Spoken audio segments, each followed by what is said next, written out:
En manchette aujourd'hui, le syndicat des métallos représentant les travailleurs du traversier Sorel-Saint-Ignace vote pour un mandat de grève illimité. Bonjour à tous, bienvenue à votre bulletin d'information sur les ondes de CTRB, votre télévision locale et régionale. Alain Bellumeur au pupitre. Les 70 travailleurs du traversier Sorel-Saint-Ignace de Loyola, membres de la section locale 95-99 du syndicat des métallos, se sont dotés d'un mandat élargi pour intensifier les moyens pression. Avec un vote unanime de 100% en faveur de la grève illimitée, le comité de négociation se présente aujourd'hui en conciliation, espérant voir une réelle volonté de négocier de la part de l'employeur, peut-on lire dans un communiqué acheminé aux médias. Le comité de négociation souligne que la frustration est palpable parmi les travailleurs du traversier.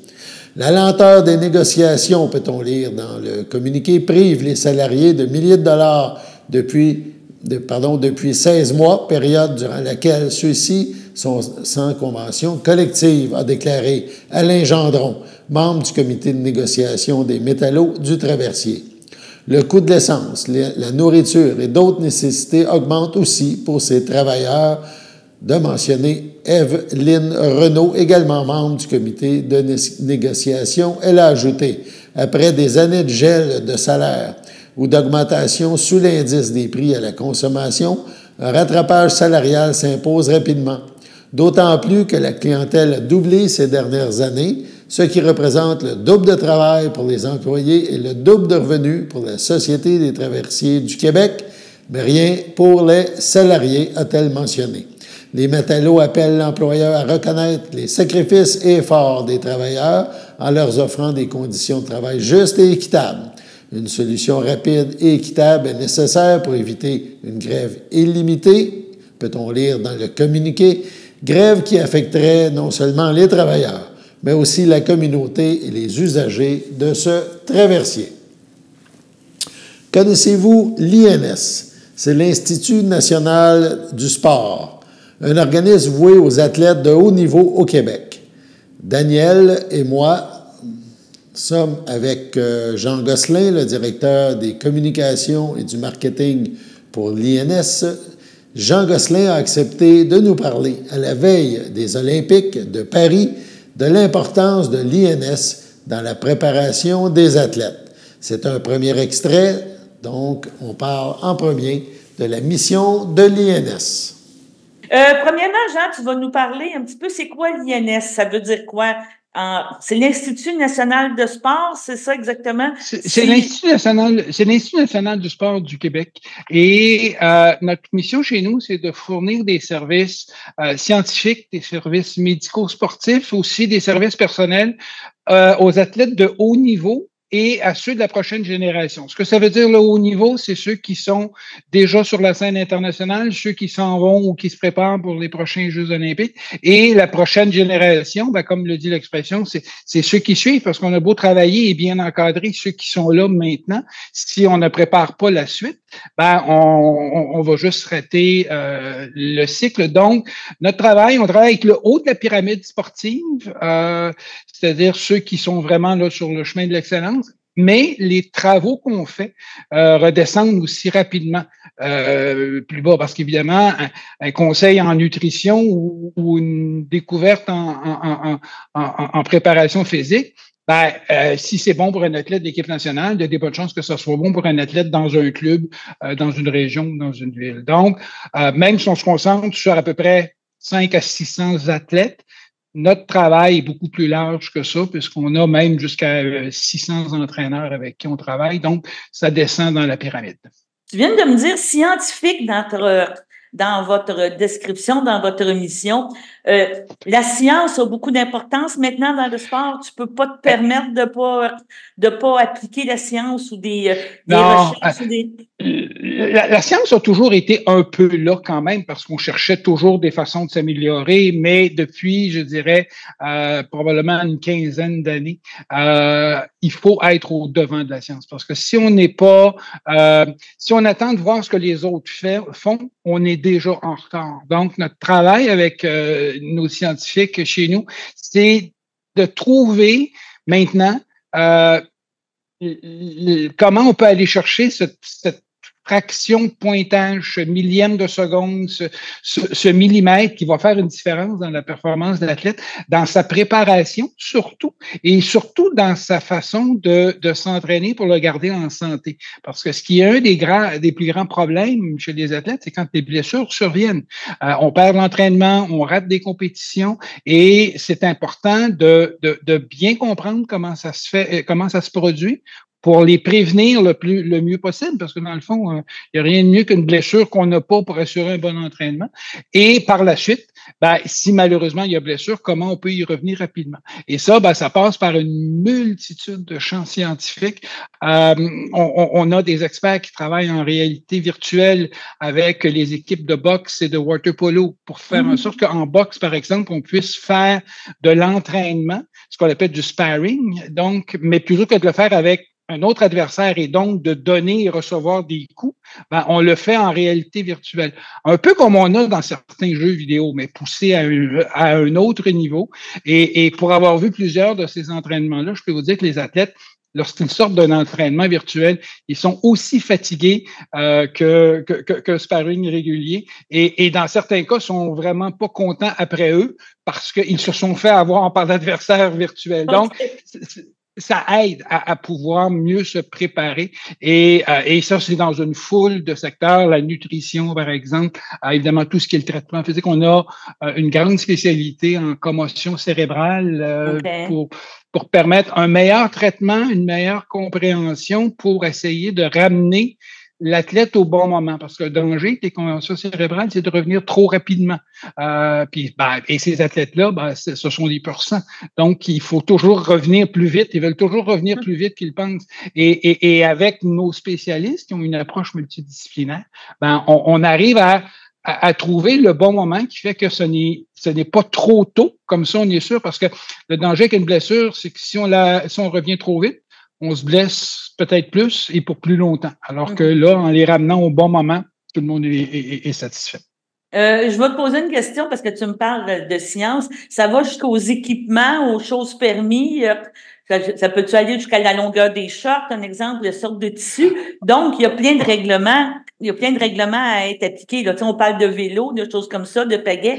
Est-ce que vous travaillez beaucoup pour être à la limite? On vous dirait, je vais faire une allusion avec la Formule 1 qui dit, si c'est pas écrit, c'est parce que c'est permis, là, mais je sais pas si tu comprends un petit peu mon point de vue.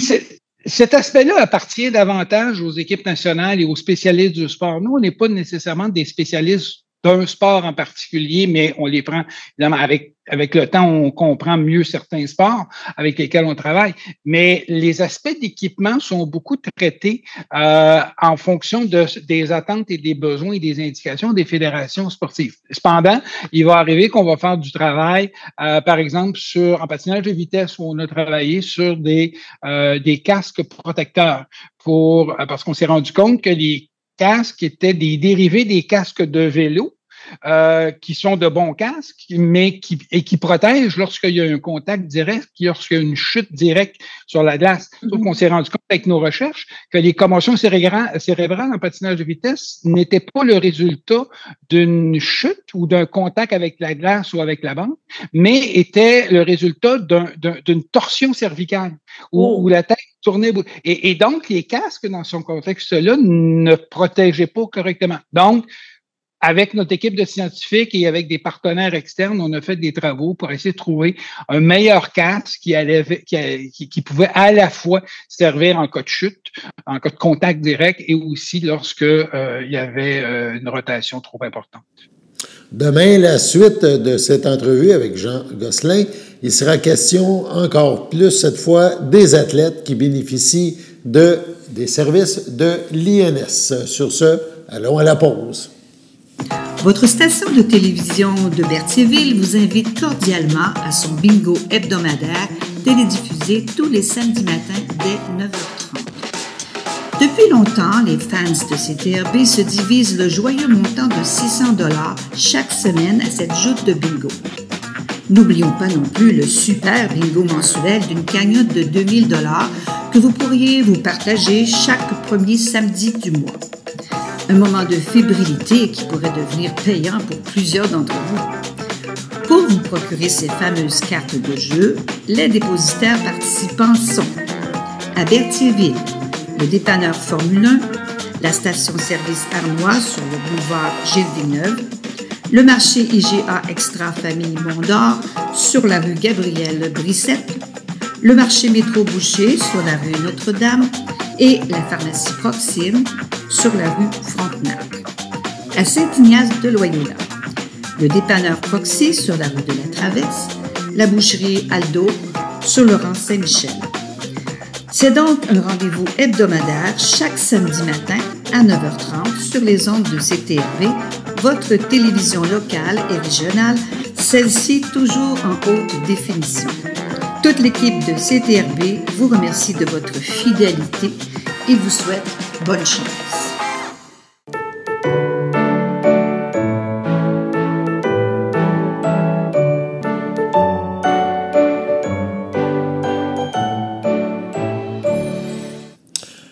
Voici donc l'anniversaire à souligner en ce 23 juillet. La FADOC de l'île du Pas souhaite un heureux anniversaire à René Lavallée. C'est votre anniversaire aujourd'hui.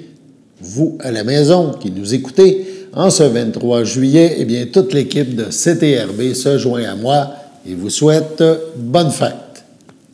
C'est demain, mercredi, qu'aura lieu donc le prochain Mercredi en musique à Saint-Ignace de Loyola.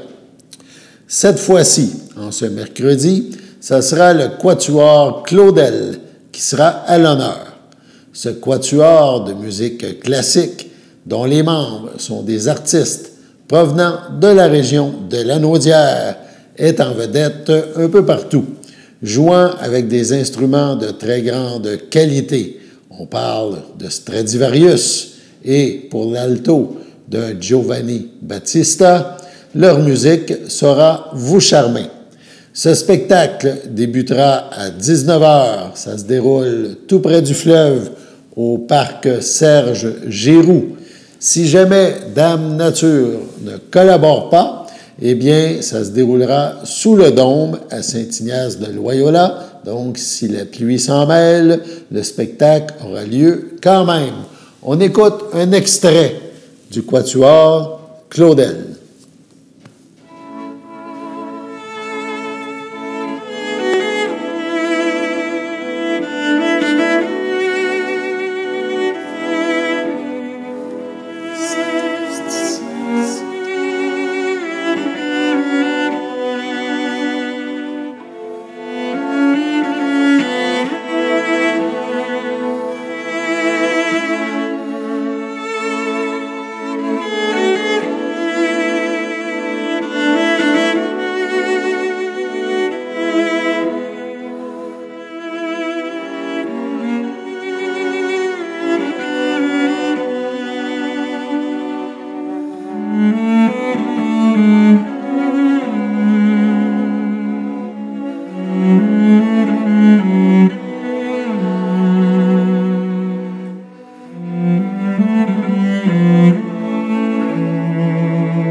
ces belles notes, on rappelle les mercredis en musique, ça se déroule à Saint-Ignace de Loyola, au parc Serge-Giroux, c'est tout près du fleuve. Donc, le quatuor Claudel sera à l'honneur. C'est gratuit. Si jamais Dame Nature fait des siennes, eh bien, ça se déroulera sous le dôme. C'est un rendez-vous. Sur ce, allons à la pause.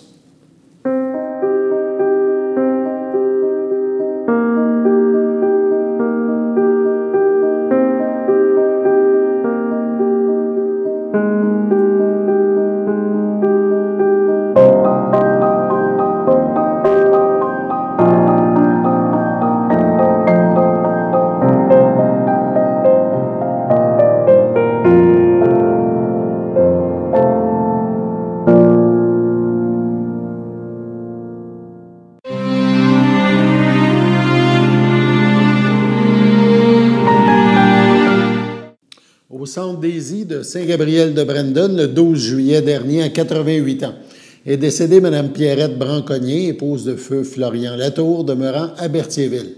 Elle laisse dans le deuil ses enfants, Sylvie Latour, Claude Bernier, Yvan Latour, Marc Latour, Patrick Latour, Annie Latour, Daniel Beaulieu, ses petits-enfants, Sébastien Massé, fils de Sylvie, Jessica Stewart, fils de Marc, Gabriel et Camille Nadeau, fille d'Annie, ainsi que plusieurs neveux, nièces, autres parents et amis. La famille vous accueillera samedi 27 juillet, midi, au complexe funéraire Efterio, 741 Notre-Dame à Berthierville. Suivra une liturgie de la parole à 14h30 en la chapelle du complexe. Madame Brancognier sera inhumée au cimetière de Saint-Ignace de Loyola le même jour. Au CHDL de Saint-Charles-Borromée le 20 juillet, à 93 ans et 5 mois, est décédée Mme Solange Lefebvre, épouse de feu Jean-Fernand Bergeron, demeurant à Saint-Ignace de Loyola. Elle laisse dans le deuil ses enfants, Claude Bergeron, Carole Fortin, Linda Bergeron, Michel Morin, ses petits-enfants, Olivier Morin, Caroline, Frédéric Morin, ses arrière-petits-enfants, Lydia, Alexis et Arnaud, un grand ami de la famille, Aaron, ainsi que plusieurs neveux, nièces, autres parents et amis. La famille vous accueillera dimanche 28 juillet dès midi au complexe funéraire Thériault, rue Notre-Dame à Berthierville. Suivra une liturgie en la chapelle du complexe à 15 h. Madame Lefebvre sera inhumée au cimetière de Saint-Ignace de Loyola samedi le 3 août à 10 h. À Saint-Jean-de-Mata, le 16 juillet, à 87 ans, est décédé M. Jean-Guy Loyer, époux de Ghislaine Aymon, demeurant à Saint-Cuthbert, natif de Sainte-Béatrix. Il laisse dans le deuil, outre son épouse, ses enfants. Ginette Loyer, feu Sylvain Lambert, Benoît Loyer, José Lamontagne, Richard Loyer, José Beauparlant, ses petits-enfants, Jessie, Mathieu, Amélie, Valérie, Ariane, Benjamin et Karina, ses arrière-petits-enfants, Cathy, Zia, Thomas, Laïa et Morgan, Alice, Léa Rose, Jasmine, Charlie et Rosemary, ses belles-sœurs et son beau-frère, Fabiola Delorme, feu Charles-Édouard Loyer, Huguette Guimont, feu Roger Loyer, Denis Fortier, feu Bérangère Raymond, ainsi que plusieurs neveux, nièces, autres parents et amis. La famille vous accueillera jeudi 1er août entre 19 et 21 h et vendredi 2 août dès 10 h au complexe funéraire Thériault, rue Notre-Dame à Berthierville. Suivra une cérémonie à la chapelle du complexe à 14h30. Au centre hospitalier de la Naudière, le 16 juillet à 66 ans. Après un dur combat et avec une grande tristesse qu'on vous annonce le décès de Mme Sylvie Étier, conjointe de M. Georges Bonnet, demeurant à Lanoret. Elle laisse dans le deuil, outre son conjoint, ses filles, Julie Beauparlant, Christian Rinfray, Isabelle Beauparlant, Philippe Adam, sa belle-fille Marie-Josée Bonnet, Maxime Aubin, son beau-fils Mathieu Bonnet, Ariane Leduc, ses petits-enfants Tristan et Élisabeth, ses beaux-petits-enfants Lydia, Chloé, William et Noémie, son frère François Étier, Diane Frenette, la famille Beauparlant et la joie, ainsi que plusieurs cousins, cousines, neveux et autres parents et amis. La famille vous accueillera samedi, le 3 août, dès 10 h au complexe funéraire Efterio, 741 Notre-Dame à Berthierville. Suivra un hommage à la chapelle du complexe à 13 h. Madame Sylvie Étier sera inhumée au cimetière de Lanoret le même jour.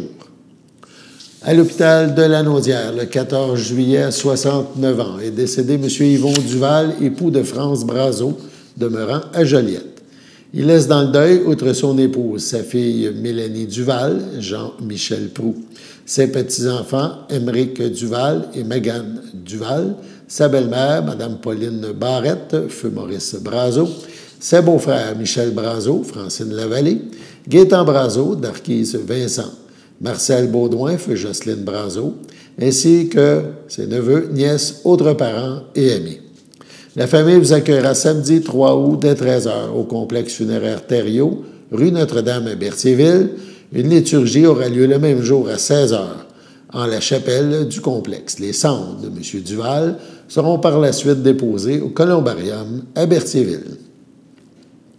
Au CHDL de Saint-Charles-Borromée, le 14 juillet, à 81 ans, est décédée Mme Louise Comartin, épouse de feu André Barrette, demeurant à Saint-Barthélemy. L'ayant précédé, François Barrette, Jeanne d'Arc Étu et Jules Clément, elle laisse dans le deuil ses enfants.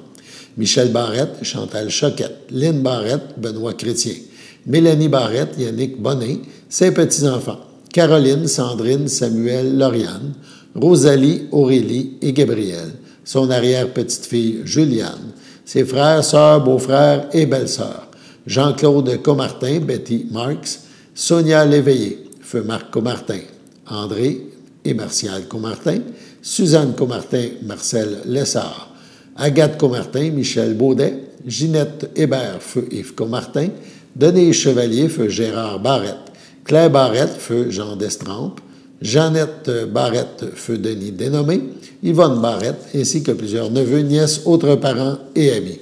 La famille vous accueillera dimanche 18 août dès 13h au complexe funéraire Thériault à Berthierville. Suivra un hommage à la chapelle du complexe à 16h. Au CHDL de Saint-Charles-Borromée, le 12 juillet, à 81 ans, est décédée Mme Louise Houd, femme dévouée, ayant travaillé au CHSLD, le Château de Berthier, durant plus de 40 ans comme directrice des soins infirmiers. Épouse de Jean-Guy Laforêt, demeurant à Berthierville. Elle laisse dans le deuil, outre son époux, sa belle-fille, Marie-Pierre Laforêt, ses sœurs, son frère, ses beaux-frères et belles-sœurs, Luce Houd, Réal Giroux, Roland Houd, Suzanne Marcoux, Michel Houd, Clairette Rousseau, feu Jean-Guy Houd, Francine Laforêt, Benoît Joly, Claude Marcelet, feu Colette Laforêt, et sa conjointe Henriette Rivet, Raymond Laforêt, Lynne Sans Chagrin, José Laforêt, Guy Bergeron, son filleul Danny Morin, sa belle-sœur Lise Daisy, ainsi que plusieurs neveux, nièces, autres parents et amis. Veuillez compenser l'envoi de fleurs par des dons effectués au loisir du château de Berthier. La famille vous accueillera vendredi, le 30 août, de 19 à 21h et samedi, le 31 août, dès 9h, au complexe funéraire Thériault, situé au 741 rue Notre-Dame à Berthierville. Suivront les funérailles en l'église Sainte-Geneviève de Berthier à 10h30. Madame Louise Houd sera inhumée au cimetière de Berthierville le même jour. À la Villa Berthier, à Berthierville, le 18 juillet, à l'âge de 93 ans et 11 mois, est décédé M. Orion Attin, époux de feu Yvette Aubin, fils de feu Arthur Attin et de feu Rose Alma Piché, demeurant à Berthierville, natif de Mont-Laurier. L'ayant précédé Regina, Marie, Anna, Lionel, Antonio, Béatrice, Laurence, Cyprien et Jean-Guy. Il laisse dans le deuil son fils, Serge Attin, Carole Blaquière, ses petits-enfants, Julie Attin, Jonathan Cloutier, Annie Attin, Yannick Durand, Audrey Attin, Éric Arbour, ses 5 arrière-petits-enfants, Benjamin, Mathieu, Thomas, Élisabeth et Laurent, ses sœurs, Arzénila Attin, feu Omer Boivin, Janine Attin, feu Gérald Legault, ainsi que plusieurs neveux, nièces, autres parents et amis. La famille tient à remercier chaleureusement le docteur Turcotte et le personnel du pavillon Villa Berthier. La famille vous accueillera samedi, le 7 septembre, dès 13h, au complexe funéraire Efterio, 741 Notre-Dame à Berthierville. Suivra un hommage directement au salon à 15 h. Sur ce, passons à la météo.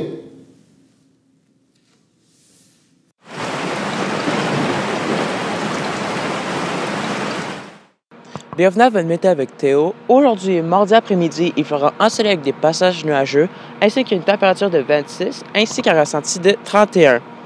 Mardi soir, il fera 23 avec un ressenti de 27, ainsi qu'un ciel ensoleillé. Mercredi matin, il y aura une température de 19, ainsi qu'un ressenti de 20, avec un ciel ensoleillé avec des passages nuageux. Et pour mercredi après-midi, il y aura des risques d'orage avec une température de 27, ainsi qu'un ressenti de 35 et avec 5 mm de pluie. Mercredi soir, il y aura une température de 22, ainsi qu'un ressenti de 27 avec des risques d'orage et 15 mm de pluie. Et finalement, pour mercredi nuit, il y aura une température et un ressenti de 17 avec des passages nuageux. C'était tout pour votre météo.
Sachez que vous pouvez nous faire part de vos commentaires, soit pour une annonce gratuite sur notre babillard ou toute autre suggestion en nous rejoignant par téléphone au 450-836-5103, 450-836-5103, ou bien par courriel tvcberthierville@hotmail.com, sur Facebook en écrivant Facebook CTRB. Et surtout, n'hésitez pas à visiter notre chaîne YouTube afin d'y retrouver une grande partie de notre programmation sur YouTube CTRB. Les émissions sont classées par catégorie, vous permettant de chercher moins longtemps. Vous pouvez aussi cliquer sur le rectangle rouge « S'abonner » pour être à l'affût des dernières émissions enregistrées.